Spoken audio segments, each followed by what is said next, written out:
Forewords. I must admit to being somewhat overawed when Johnny Meynell asked if I would say a few words as a foreword to this excellent account of 100 years of football in Halifax. How great it is to be talking about football in the town reaching such a milestone, as the history describes the numerous highs and far too many lows of days gone by. No matter, as football engenders a whole raft of experiences played out in public at all the different levels, and yet we all come back for more. As custodians of the current football club scene in Halifax, I and my fellow directors Bobby Ham and Stuart Peacock are honoured to be trying to put a smile back on the faces of the Halifax footballing fans, not just the older ones, but involving many new fans as well. In many ways we cannot afford to look back, as we have to ensure that what happens going forward leaves a positive legacy. For fans who have witnessed a greater or lesser part of the history described in this book, it is interesting to remember that what has taken place before, to enjoy all that is good, and to hope the less favourable parts are never to return. What is happening now must be enjoyed and enhanced for the future. To be able to enjoy the future, we have been delighted that the genuine fans of Halifax Town A.F.C. have rallied round and in true Dunkirk spirit fought tooth and nail for what they love, their football club, now FC Halifax Town. People have given their time freely to help get the club up and running again. Without these genuine fans, you have no future, no club.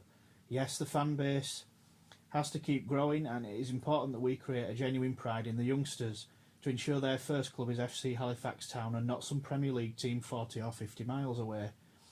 Of course, watch these great players on the television and go see them, play occasionally, but first and foremost enjoy the drama and camaraderie of supporting your local team. Identify with your local football team heroes and enjoy the sheer passion that is required to be a true Shayman. Any successful football club aspires to play at the highest level possible, but it has to be within achievable resources, whether these are location, financial, potential fan base, facility, etc. Above all, it has to be enjoyed.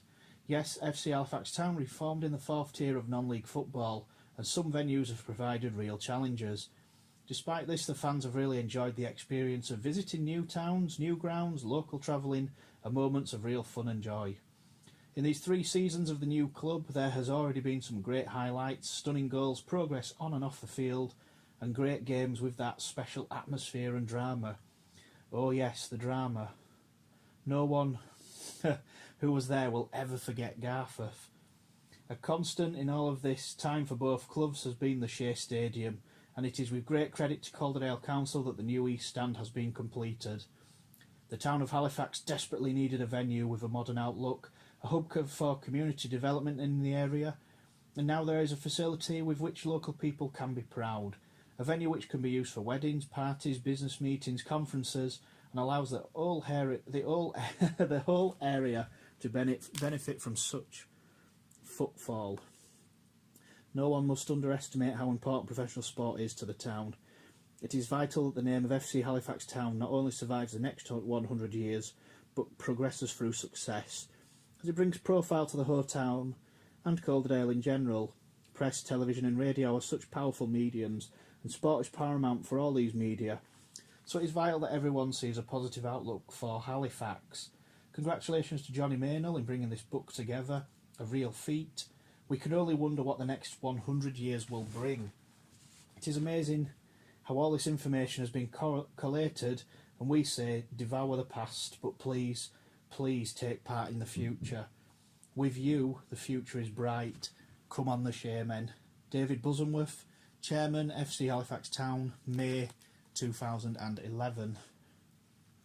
It gives me great pleasure to write a foreword for this centenary edition of the Halifax Town Football Club history, of which I'm told is a work of art, so thanks Mr. Meynell, I am honoured.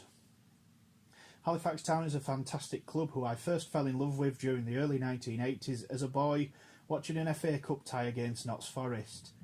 I was there supporting my uncle Russell Black, and I loved every minute of the game. Even at that age I knew the Shays where I wanted to play.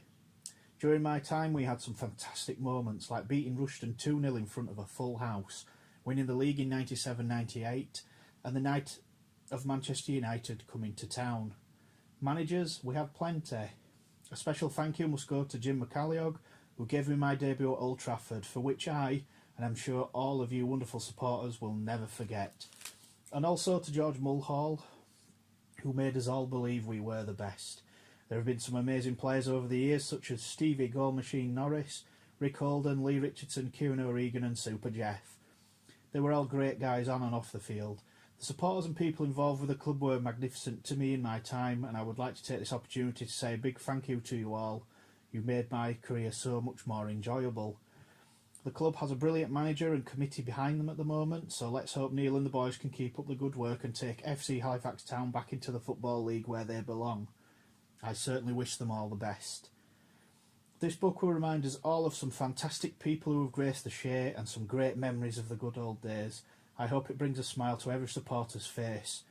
I know it will to mine. I owe Shaymen, Shaymen I owe. Jamie Patterson, Australia, June 2011. When Johnny Meynell contacted me asking if I'd be willing to contribute a few words for his exciting book about the history of Halifax Town, I said I would be only too delighted. Halifax were, after all, the club which gave me my start in league management, and they hold a special place in my affections.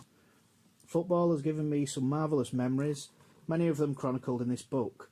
Who can forget that incredible season of 1972-73, my first in charge when we won our last 4 league games to avoid relegation to the 4th Division. But stop up we did, on goal average. I can still see Alan Waddle rising to head home the decisive goal at Walsall in our last match, and that we competed well at Halifax despite existing on meagre attendances. But we had some good pros in our side, such as David Ford, David Pugh and David Guether. We finished in the top half of the table. We even finished higher than Huddersfield. I spent a good 20 years away from the club, managing at Bradford City and Bolton in between, but returned under John Bird to oversee the youth team. When I was asked to take over the running of the first team, little did I realise what a rollercoaster of a ride it would be. With Kieran O'Regan assisting me, Halifax avoided relegation from the conference by winning their last game against Stevenage in 1997. But I knew how I wanted the team to play and brought in players, quality ones at that, to fit the system. We won the conference in style with Thackeray and Bradshaw roving up the wings, Kevin Hume maraudering in midfield, Jamie Patterson weaving his magic, and Jeff Horsfield firing the bullets. What a team. I sensed we were onto something when we won 3-0 at Telford early on in the season, and the players never let me down. The day we clinched the title at Kidderminster was one of my proudest days in football, and I shall never forget it. Hopefully the good times are returning to the club. They certainly are on the crest of a wave at the moment under Neil Aspin, and long may it continue. The supporters deserve success as much as anyone after suffering hardship for so long. I shall enjoy reminiscing my times with Halifax when I sit down to flick through the pages of this book, as I'm sure you will too.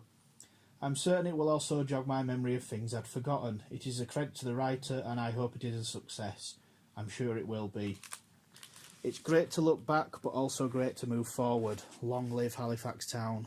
George Mulhall, June 2011.